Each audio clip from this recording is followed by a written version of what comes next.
நாங்கள் இமானுவேல் சேகரனாரை காமராஜருடைய ஆதரவாளராக காங்கிரஸ்காரராக பார்க்கின்ற அதே வேளையில் இமானுவேல் சேகரனாருடைய கொலையை ஃபாரூக் பாக்குடிச்சியுடைய முதுகுளத்தூர் சட்டமன்ற உறுப்பினர் சசிவீர் தேவர் சட்டமன்றத்திலே கடுமையாக எதிர்த்திருக்கிறார்.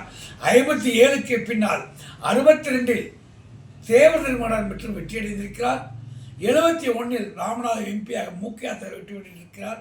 தொடர்ந்து அந்த மக்கள் ஃபாரூக் பிளாக் கட்சியை பின்னால் இருந்திருக்கிறார்கள். அதை அழிக்கவே சதி செய்யவே இந்த 2 விழாக்கள் பயன்படுத்தப்படுகிறது. தென் மாநிலத்தில் இருக்கின்ற அன்றைய தேவேந்திர குல மக்கள் திட்டமிட்டு காங்கிரஸால் பழிவாங்கப்பட்டு வட மாவட்டத்தில் இருக்கின்ற அன்று தாழ்த்தப்பட்ட மக்கள் என்று சொல்லக்கூடிய ஒரு பிரிவினரை உயர்த்துவதும் இந்த பகுதி மக்களை வீழ்த்துவதும் காமராஜர் அவர்களே என்ன நியாயம் என்பதை சட்டமன்றத்தில் மூக்கையா தேவர் பதிவு செய்திருக்கிறார். ஆகவே நீங்கள்